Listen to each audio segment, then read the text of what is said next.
우리 미스바 성가대 바울 관현악단의 은혜로운 찬양을 통해서 하나님께서 영광 받으신 줄로 믿습니다.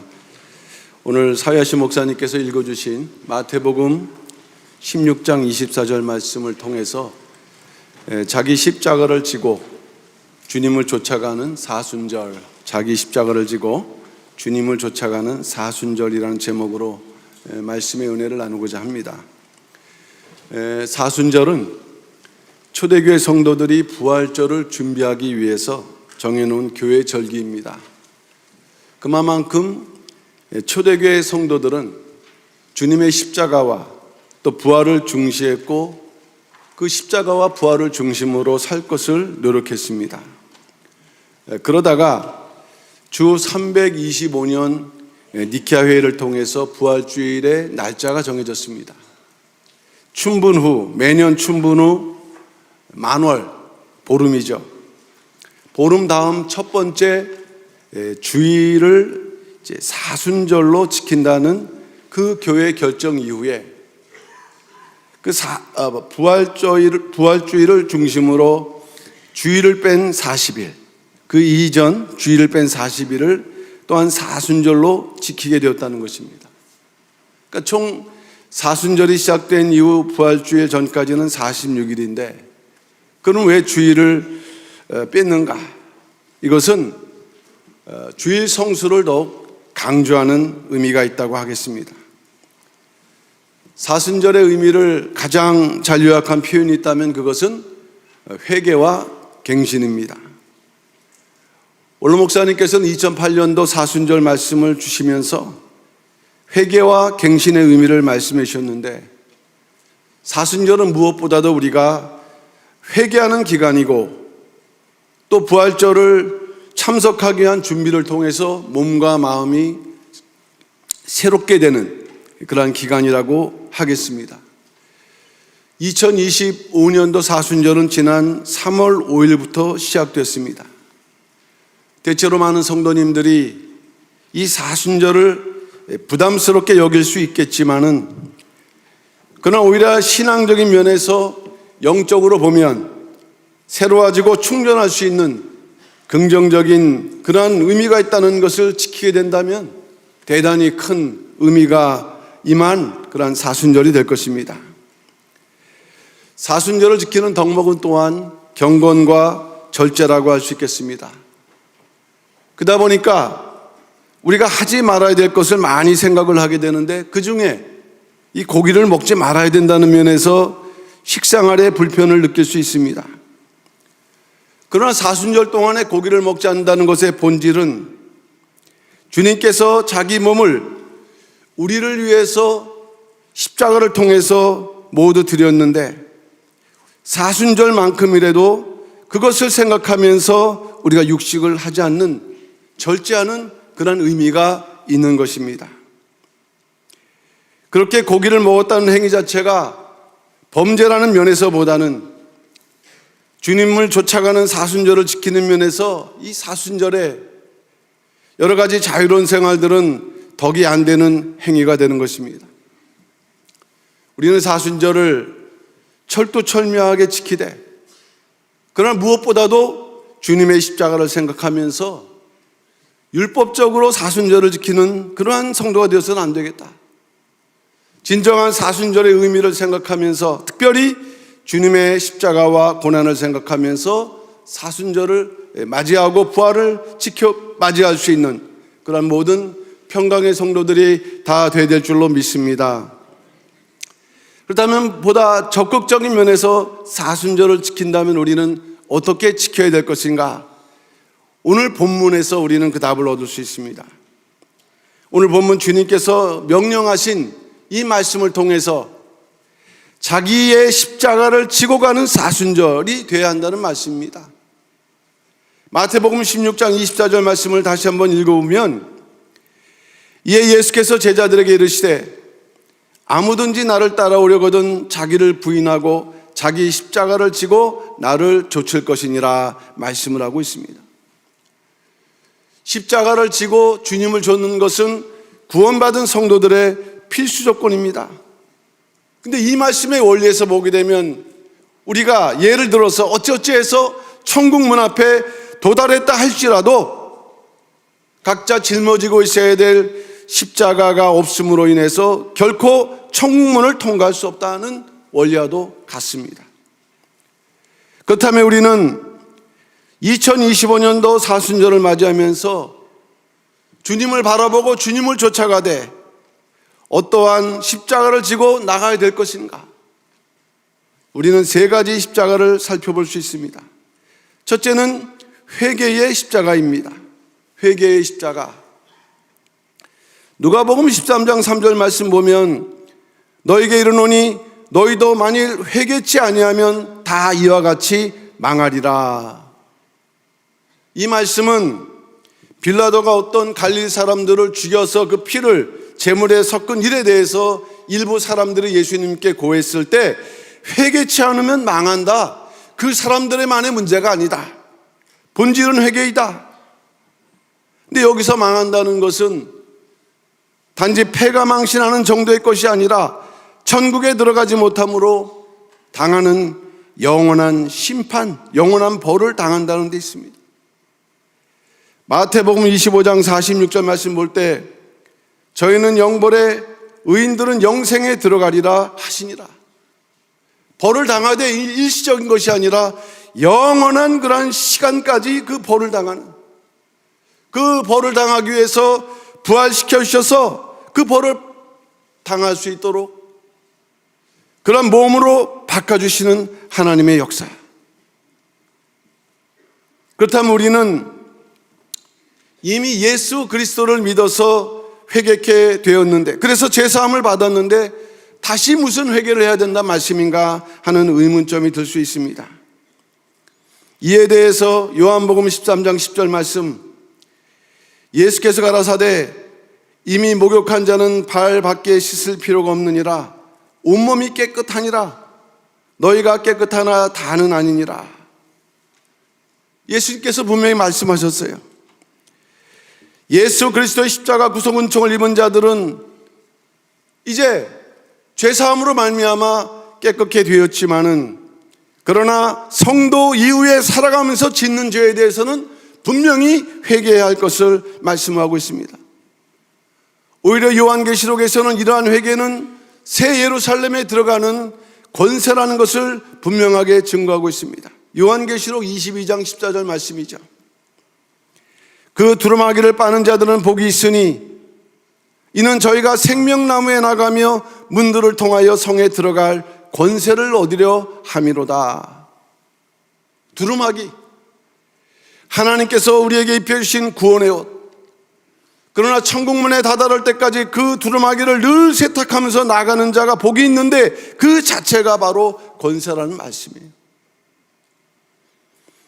이 말씀처럼 우리는 각자 허락하신 영적 두루마기를 빨면서 천국으로 나가는 회개, 이것이 우리가 사순절 동안 힘써야 되는 회개의 십자가입니다.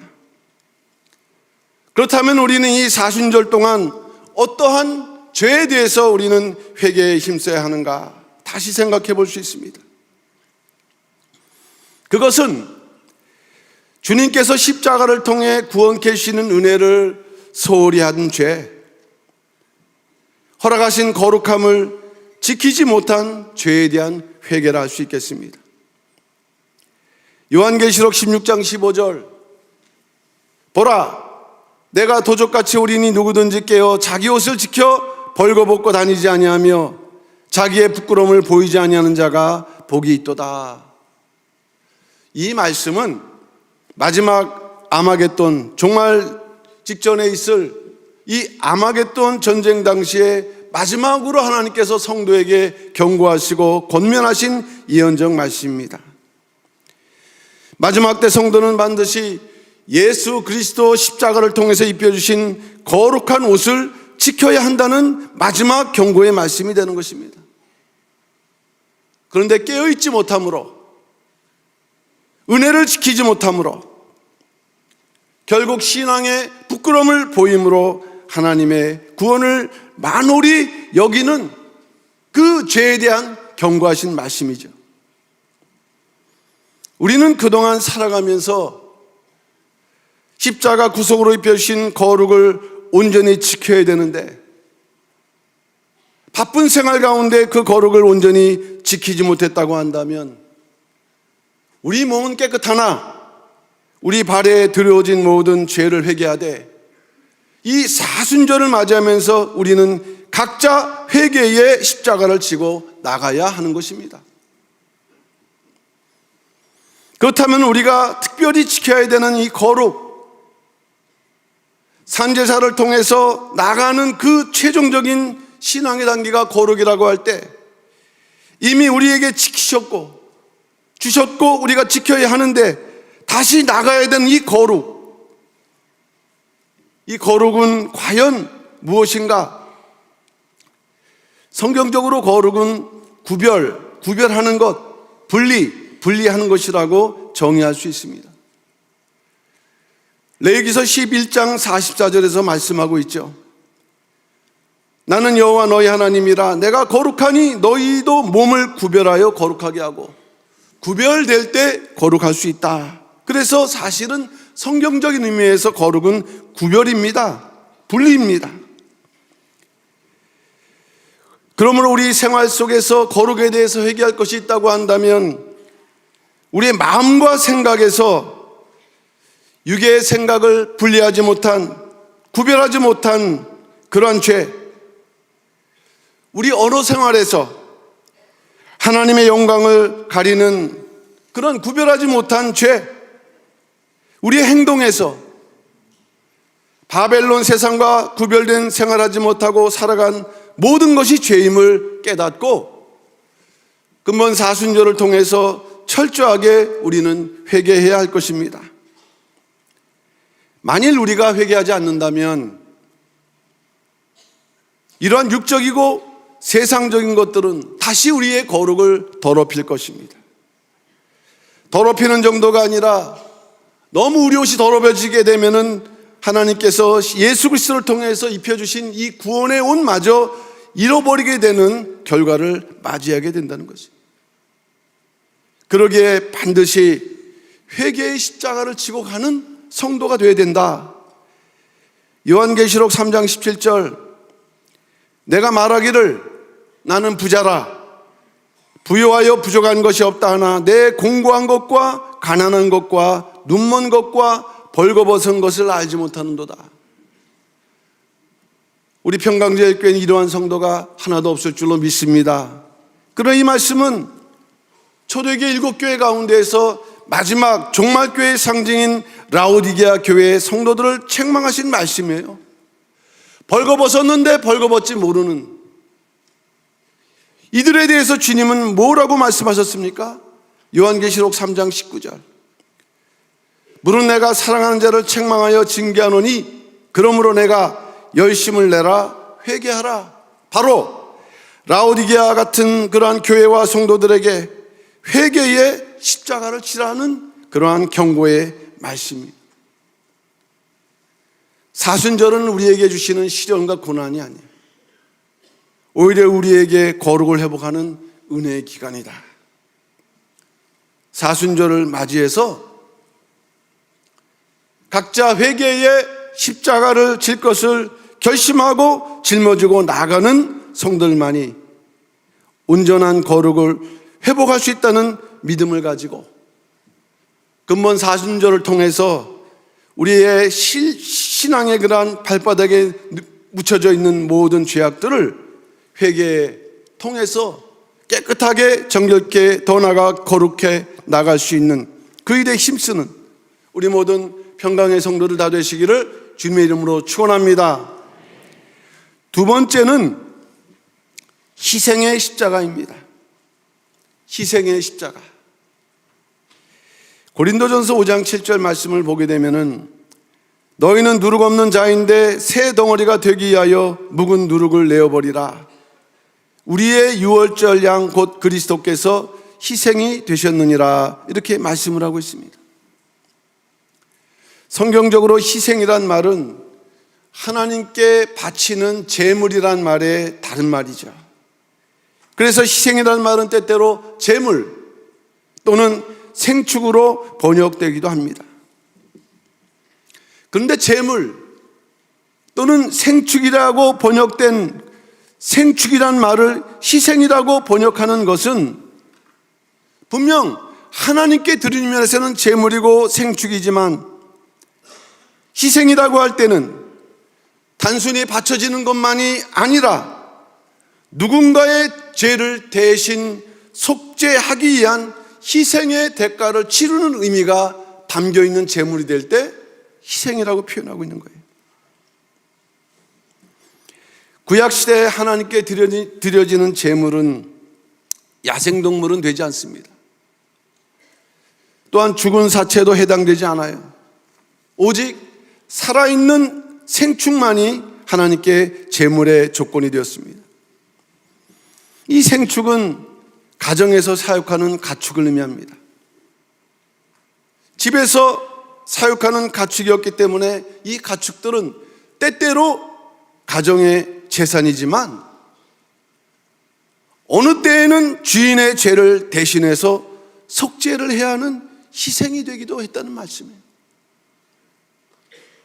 이처럼 희생이란 말은 누군가를 위해서 자기의 귀중한 것을 내어주는 행위라고 하겠습니다. 그렇다면 우리가 사순절을 맞이해서 희생의 십자가를 치고 나간다고 하는 면에서의 희생의 의미는 무엇일까요? 회개의 십자가가 자기 자신에 대한 것, 자기 자신을 위한 것이라고 한다면 희생의 십자가는 이웃과 연관된 십자가입니다. 이웃과 연관되어 있는데 우리가 짊어지고 나가야 될 십자가이란 말씀이에요. 하나님의 구원의 은혜를 받은 자들은 은혜를 받은 만큼 자기도 남을 위해서 희생할 수 있어야 한다는 것을 또한 의미합니다. 그런데 우리는 그동안 각자의 삶이 어렵고 바쁘고 힘드는 과정 속에서 자기만을 위한 삶을 살아올 경우가 많습니다. 그러나 사순절만이라도 주님의 명령과 가르침에 따라 희생의 십자가를 지고 주님을 쫓아가는 우리 평강의 성도들 얼마나 아름답겠습니까? 그렇다면 우리가 지고 가야 하는 희생의 십자가는 무엇일까요? 첫째, 그것은 겸손의 십자가입니다. 겸손. 빌립보서 2장 3절, 아무 일에든지 다툼이나 허영으로 하지 말고 오직 겸손한 마음으로 각각 자기보다 남을 낮게 여기고. 이 주님의 마음에 대한 사도 바울의 증거죠. 주님의 마음은 겸손한 마음인데 항상 자기보다 상대방, 남을 낮게, 높게 여긴다는 그런 말씀이에요. 높은 곳에서 아랫사람들 보는 태도처럼 바라보는 게 아니라 낮은 자리에 서서 높이 바라보는 그런 자세가 바로 주님의 마음이고 성도들이 배워야 할 겸손이라는 말씀이에요. 지난번에도 말씀드렸지만은 이해하다, 영어로는 understand라고 그랬어요. 낮은 곳에서 서 있는, 그럴 때 올바로 상대방을 이해할 수 있다는 그런 말뜻이 있는 것인데, 높은 곳이 아니라 낮은 곳에서 자기를 낮추는 그 노력만으로도 그것이 십자가다. 겸손의 십자가. 높은 곳에 가면 잘 보이죠. 자세히 볼 수 있는 것처럼 보일 수 있지만은 또 자칫하면은 자기 입장에서 많이 알고 있기 때문에 가르치거나 또 주장하는 입장에 설 수 있습니다. 그래서 오히려 상대방을 이해하기가 어려울 수 있다는 것입니다. 그래서 겸손할 수 없다는 말씀입니다. 성도로서 사순절 기간 상대방보다 낮은 자리에 서 있기를 노력하며 상대방을 높이 보는 것 자체도 희생의 십자가라고 우리에게 여겨주신다고 한다면 사순절만큼 이러한 십자가를 지시기에 애쓰시는 우리 모든 평강의 성도들 되시기를 주님의 이름으로 축원합니다. 둘째는 관용의 십자가입니다. 관용의 십자가. 빌립보서 4장 5절 말씀이죠. 너희 관용을 모든 사람에게 알게 하라. 주께서 가까우시니라. 너희 관용을 모든 사람에게 알게 하라. 주께서 가까우시니라. 무슨 말씀일까요? 주께서 오실 때 우리가 보여드려야 될 그 내용 가운데, 신앙적 성품 가운데 관용이 있음을 말씀하고 있는 내용입니다.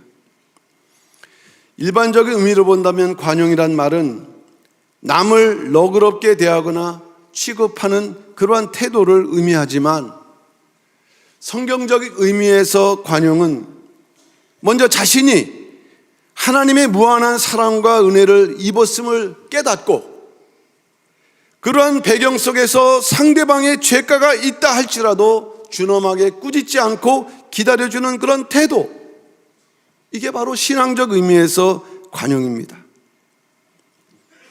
이러한 면에서 관용은 그리스도인들이 지켜야 될 덕목 중 하나이면서, 때때로는 성경을 번역할 때 오래 참음으로 번역되고 있는 면에서 볼 때, 이 오래 참음은 그리스도인들이 사랑을 실천한다고 할 때 가장 먼저 생각해야 될 조건이죠. 고린도전서 13장 4절 말씀 볼 때 사랑은 오래 참고, 오래 참을 줄 알아야 된다는 말씀이에요. 이런 것을 우리는 사순절 동안 다시 한번 순화시키고 그리스도의 그러한 발걸음을 쫓아가는 성도가 되야 된다는 말씀입니다. 오래 참는다고 할 때 이것은 단순히 오래 인내하는 것만을 의미하는 것이 아닙니다. 넓게 이해하고 용서하는 마음이 있을 때 우리는 비로소 오래 참을 수 있어요. 때때로 주님의 일을 하면서, 교회 일을 하면서도 우리는 사람들끼리 부딪힐 수 있습니다. 그럴 때 참된 성도는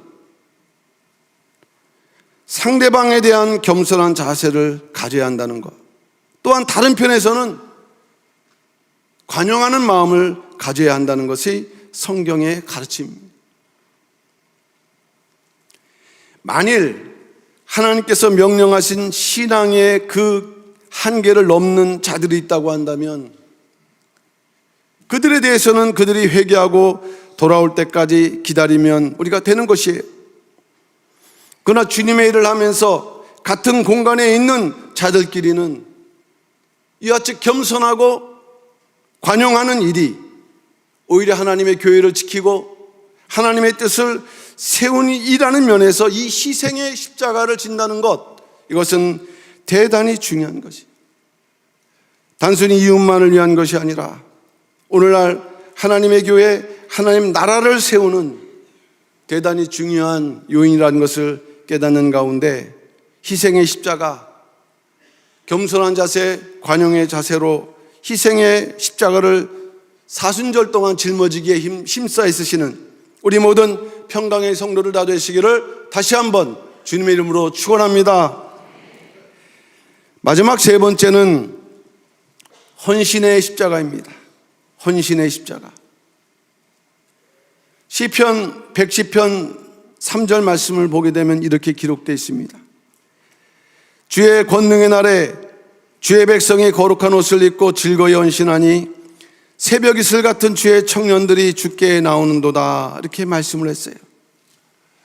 이 말씀은 다 아시는 대로 시편 기자가 성령의 영감을 받아서 마지막 때를 계시한 말씀입니다. 주의 권능의 날, 주님의 재림의 때, 마지막 때, 근데 먼저 주의 청년 같은 하나님의 성도들이 나온다.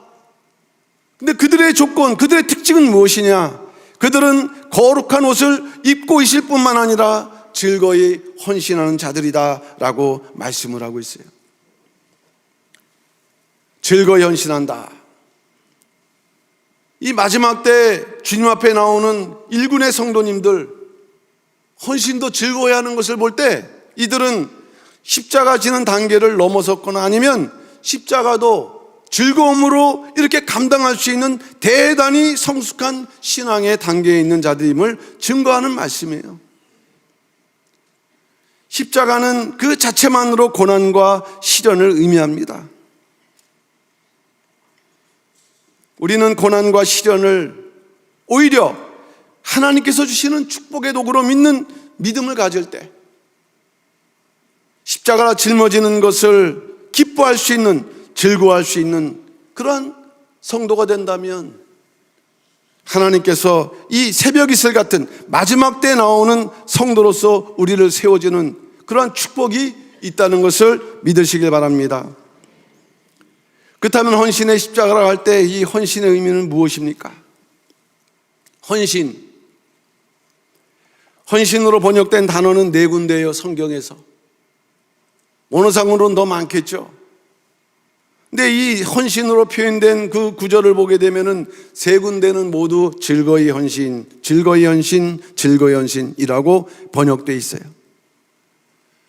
반면 한 군데에서만 성경적인 헌신의 의미를 나타내는 그런 구절로 기록되고 있습니다. 출애굽기 32장 29절 말씀이죠.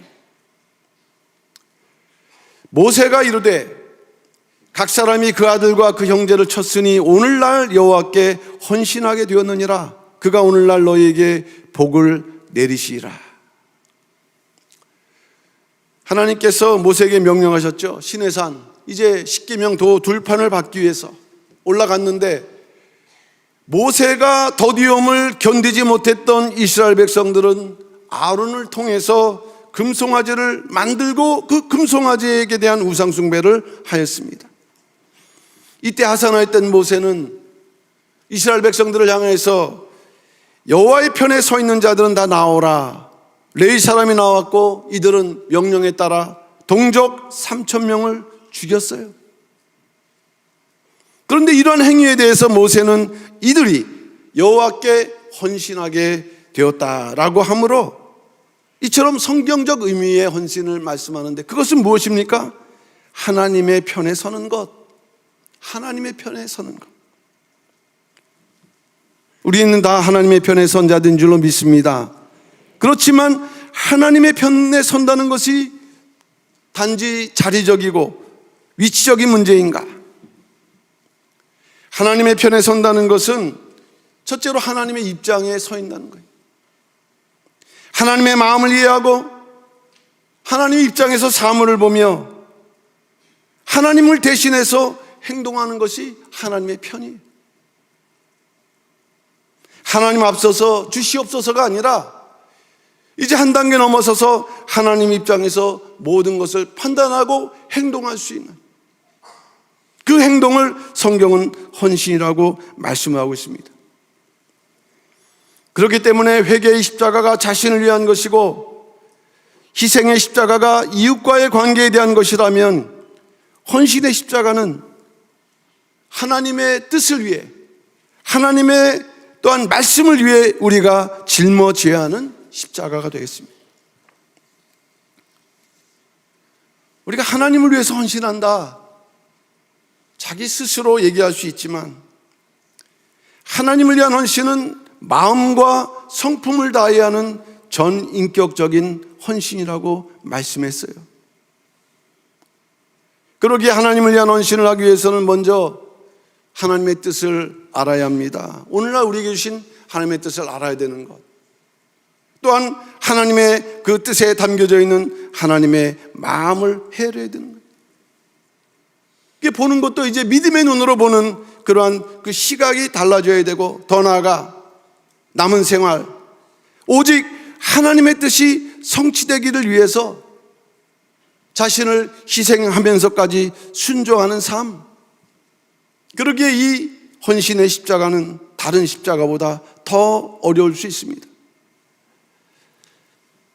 그럴 때 이 마지막 때 이러한 성도들이 나올 때 그들은 새벽 이슬 같은 성도들이 될 것이며, 우리 평강의 모든 성도들이 이와 같은 헌신하는 성도들, 헌신의 십자가를 짊어지고 나가는 성도들이 될 때 반드시 하나님의 구속사의 뜻은 분명 우리의 당대에 성취될 것을 믿습니다.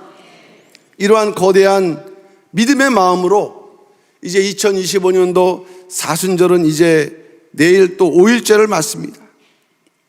각자 주님도 우리에게 십자가 지라고 말씀하셨는데, 우리가 짊어져야 될 십자가, 그것을 짊어질 때만 주님을 쫓아갔는데 그 사순절의 기간, 우리에게 은혜의 기간임을 깨닫는 가운데 이제 부담을 떨쳐버리시고 또 억지로가 아니라 주님의 십자가를 생각할 때 하나님께서 우리에게 즐거운 마음을 허락하실 줄로 믿습니다.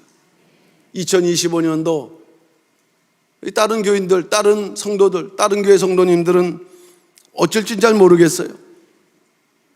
그러니까 우리 평강의 성도님들은 이제 사순절, 사순절이 다가오고 있구나, 오늘 5일째구나, 6일째구나, 날 세면서 40일만 바라보는 게 아니라 진정한 즐거움으로 5일이 됐구나, 6일이 됐구나, 주님과 동행하면서 자기 십자가를 지고 힘차게 나아가시는 우리 모든 평강의 성도들 되시기를 주님의 이름으로 축원합니다. 결론적으로 말씀드립니다. 2025년도 사순절, 우리가 주님을 좇기 위해서 짊어져야 하는 자기 십자가입니다. 남의 십자가가 아니에요.